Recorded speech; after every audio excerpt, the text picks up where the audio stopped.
তো ভালোই উপরে দৌড়াদৌড়ি আসছে। হুম এই গরুর মাছ ছাড়ছিলাম হচ্ছে 15টা মাত্র। আমি ভাবছিলাম অন্য কিছু চা হবে বুঝছেন। হুম আর ল্যান্ডে কয়দিন পরে দিয়ে এরকম মাথা জায়গায় ইয়েছে আমি ভাবছি গরুর মাছ দেখতে ভালো লাগে, অনেক বেশি ছাড়তে পারলে হ্যাঁ সেরকম হইতো। বিরাইতে প্রচুর পরিমাণে ওরা গরুর মাছ ছাড়ছে না এমনি তার বাইরে ভাই।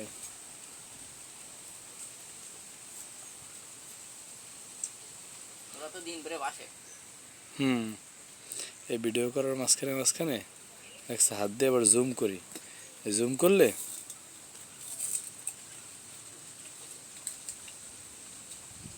বিরাইতে যদি একটা পেজ খোলা হতো তাহলে ভালো সুন্দর একটা ই হতো। ওকে একটা ফেসবুক পেজ আছে বুঝছো, আছে তাতে হাগুও নাই হ্যাঁ তার ভিতর হাগুও নাই। ফেসবুক পেজ আছে ওদের। হ্যাঁ ওরা ঠিক মতো ইয়ে পারে না, মানুষের কত ছোট ছোট ই তাই মানুষ কত কি করে